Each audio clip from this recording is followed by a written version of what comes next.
Hello dear students. So today we will study section 8.3, that is hyperbolic function.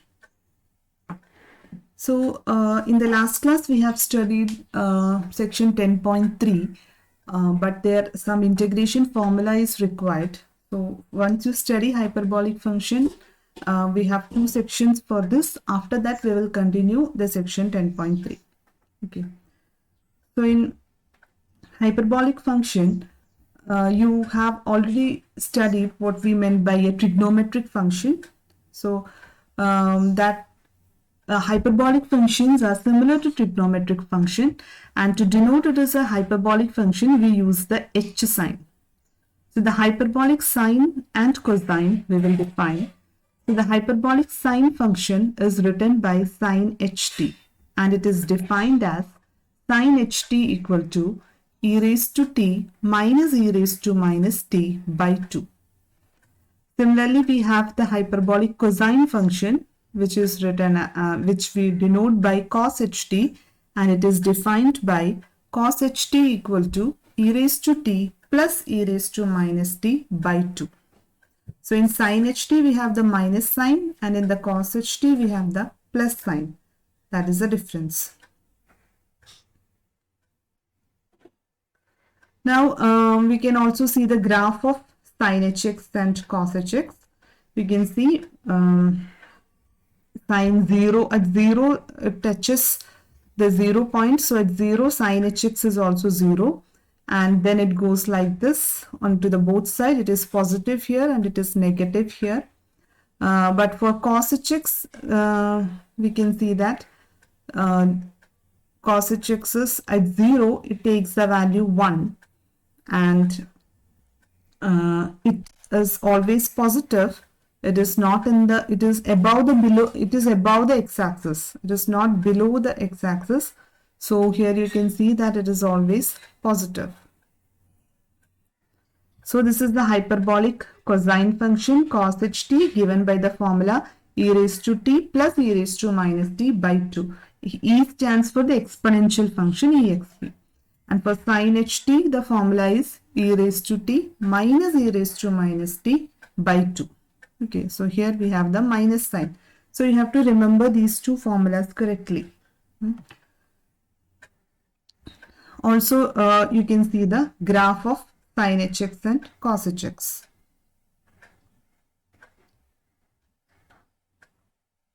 So the first one is a graph of sin hx. So you can see that sin hx is positive as well as negative. And but when you see cos hx, it is always positive. And at 0, its value is 1. You can see the graph. The second graph represents y equal to cos hx.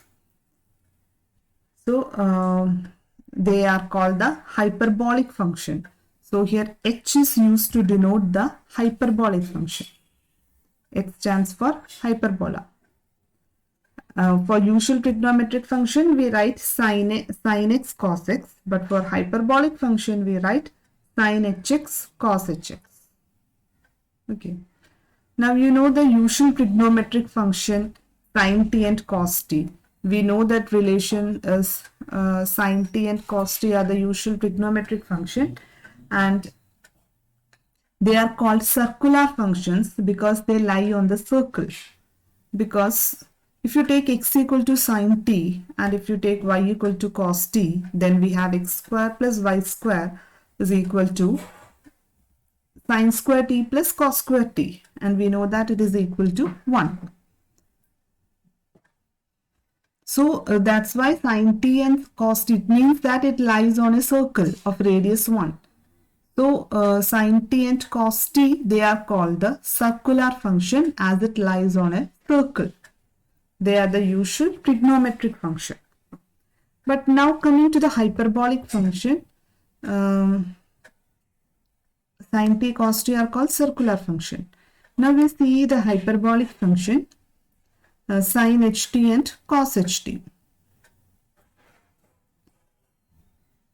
So coming to the hyperbolic function, now if we take x equal to sin ht and y equal to cos ht,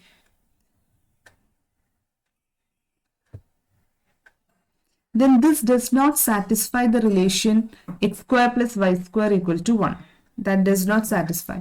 These functions, instead of that, they satisfy the relation x square minus y square equal to 1, and which is the equation of a hyperbola. X square minus y square equal to 1. So it means that sin ht and cos ht lies on a hyperbola. They do not lie on a circle, they lie on a hyperbola. So that's why they are called hyperbolic function. Since they lies on a hyperbola, it is called hyperbolic function. While sin t and cos t are circular function, but sin ht and cos ht are hyperbolic function because they lies on a hyperbola. Also for sin ht and cos ht, we have the formula cos square ht minus sin square ht equal to 1. So this is the formula that they satisfy. Okay. They do not satisfy cos h square t plus sin h square t equal to 1. Okay. They satisfy this formula. So here in the graph you can see this is cos t sin t. They lie on the circle. So they are called circular function. But this is cos ht and sin ht. It lies on a hyperbola. So it is they are called the hyperbolic function. And they satisfy this equation cos h square t minus sin h square t equal to 1. So this is an important relation between hyperbolic function. So first we will prove this. That is cos h square t minus sin h square t is 1. So for that we have the formula. We know that sin ht is e raised to t minus e raised to minus t by 2. And we have cos ht equal to e raised to t plus e raised to minus t by 2. Now we will see what is cos h square t. Cos h square t is equal minus sin h square t will be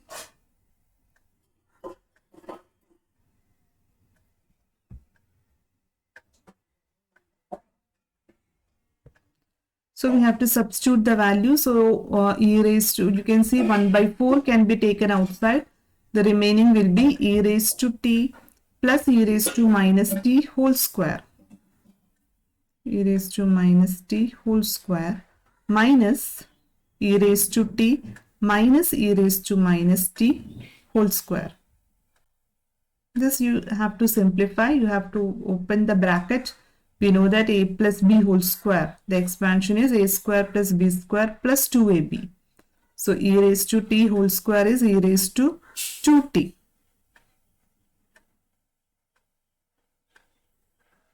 Plus you will get e raised to minus 2t plus 2ab. So 2 into e raised to t into e raised to minus t. Minus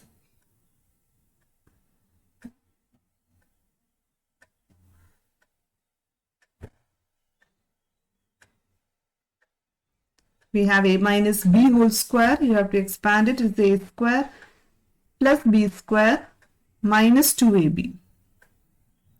Minus 2 e raised to t e raised to minus t.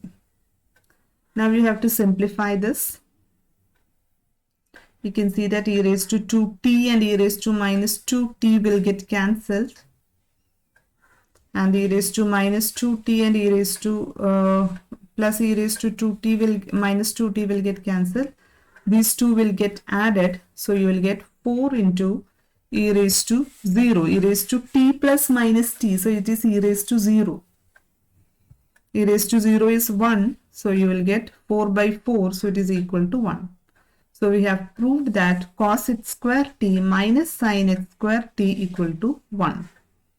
So this is the important relation for hyperbolic function. You have to remember this.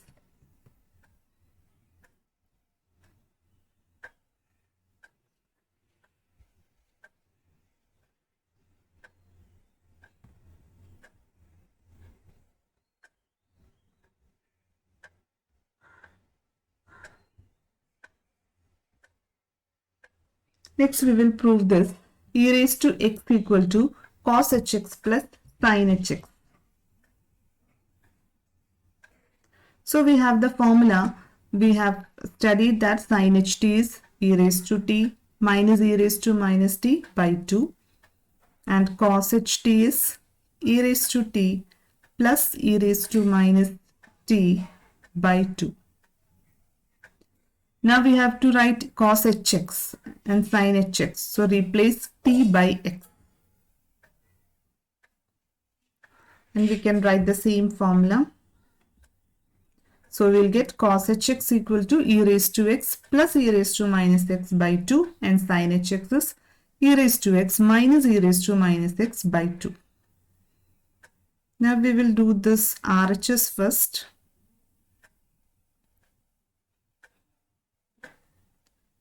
So cos hx plus sin hx we will do. So substitute the values.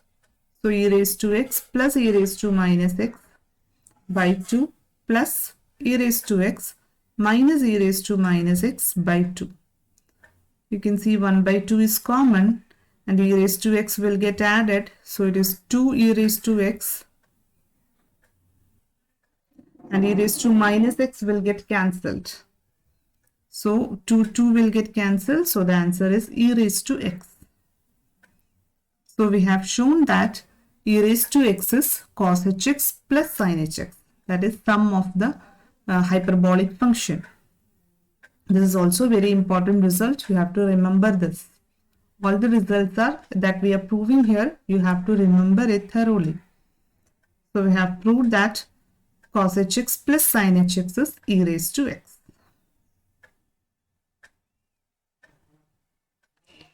Now we have e raised to x is cos hx plus sin hx.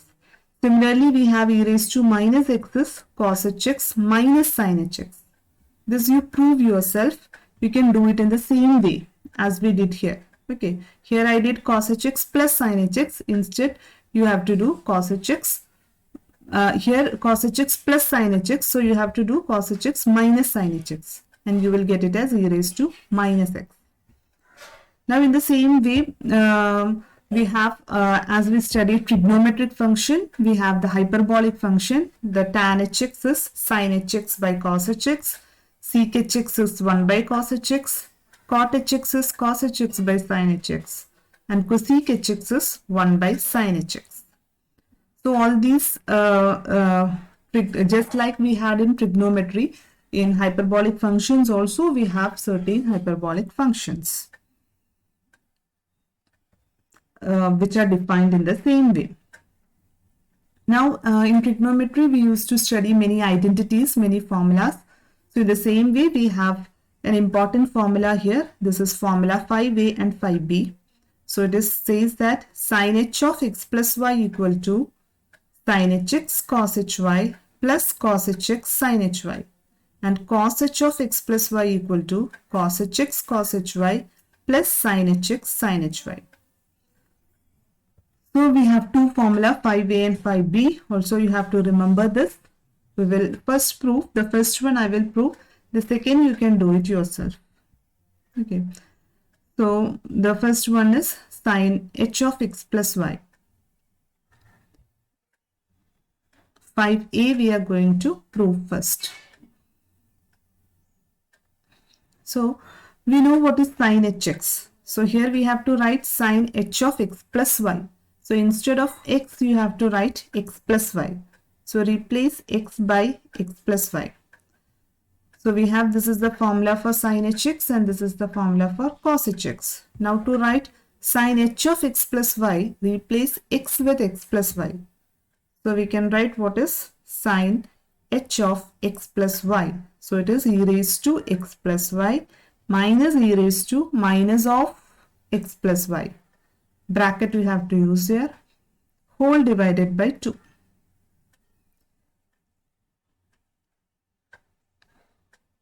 Now we have to substitute it here.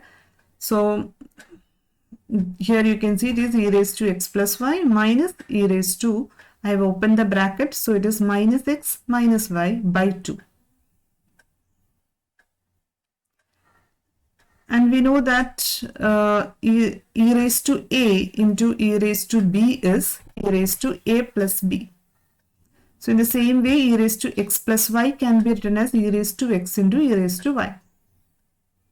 Similarly, e raised to minus x into minus x minus y can be written as e raised to minus x into e raised to minus y.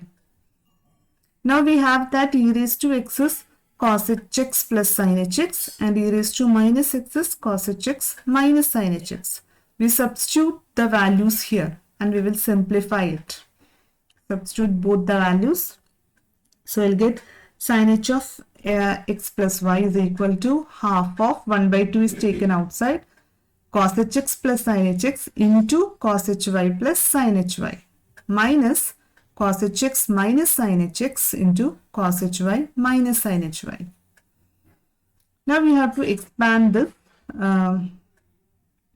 You have to do the multiplication here.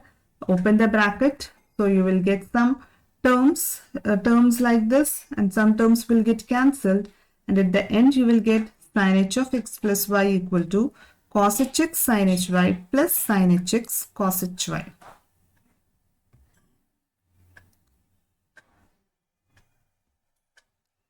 So in the same way you can do the other one also. This you prove yourself. Cos h of x plus y. This you can do in the same way you can do yourself. Okay.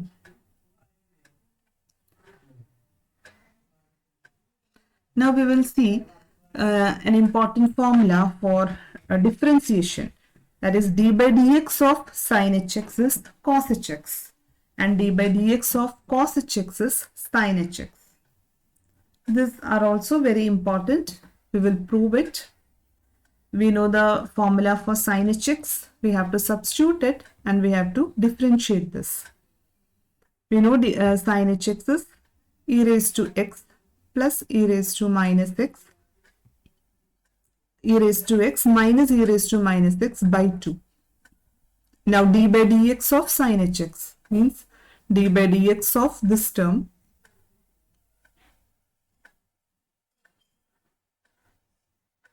we know that d by dx of e raised to x is e raised to x itself and d by dx of e raised to minus x is minus e raised to minus x. So we have to substitute the values and simplify it. So we'll get half into e raised to x minus e raised to minus x.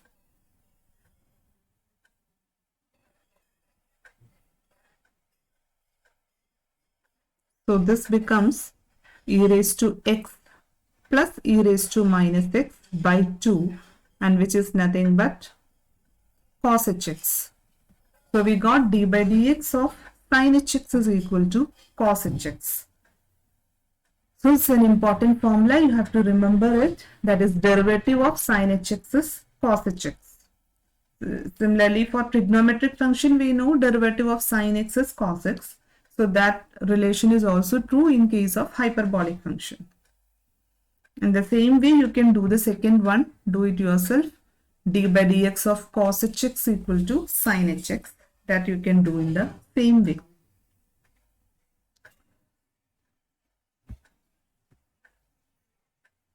Next, we will prove an important formula. They are also called the half angle formula. Sin h square x. So they are the half angle formula. So sin h square x equal to cos h2x minus 1 by 2 and cos h square x equal to cos h2x plus 1 by 2. So one I will do it for you. The second one you can do in the same way. So for this we have to use the formula in 5a and 5b. So in 5a we have proved this formula that we will use. So this is the formula cos h of x plus y equal to cos hx cos hy plus sin hx sin hy. In this you put y equal to x. So when you put y equal to x, you will get cos h2x equal to cos hx, again cos hx plus sin hx sin hy, sin hx, again sin hx. Okay, because y is written as x. Now this become cos h square x. Cos h square x plus sin h square x.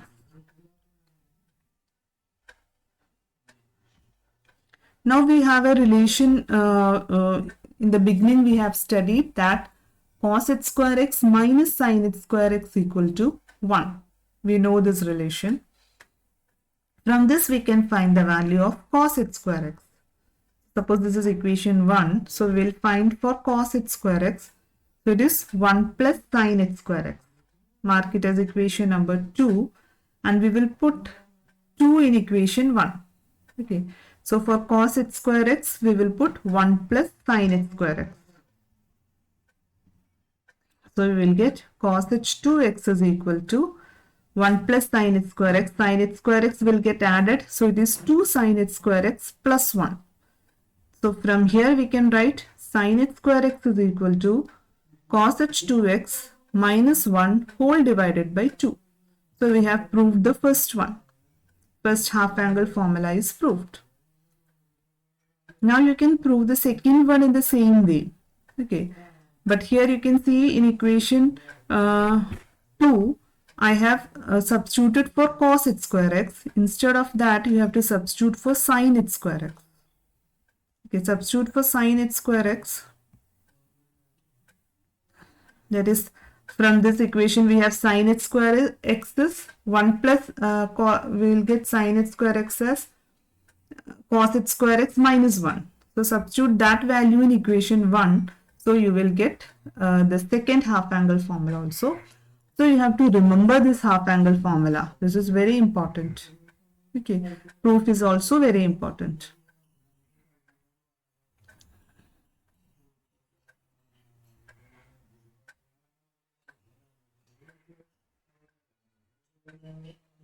Next we will prove this.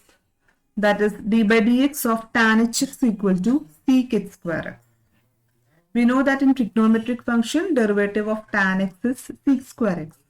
So in the same way here, d by dx of tan hx. We know tan hx is sin hx by cos hx. Now here we can use the quotient rule. Sin hx by cos hx. So we can use the quotient rule here. So we will get cos hx into derivative of sin hx minus sin hx into derivative of cos hx whole divided by cos hx square, that is cos h square x.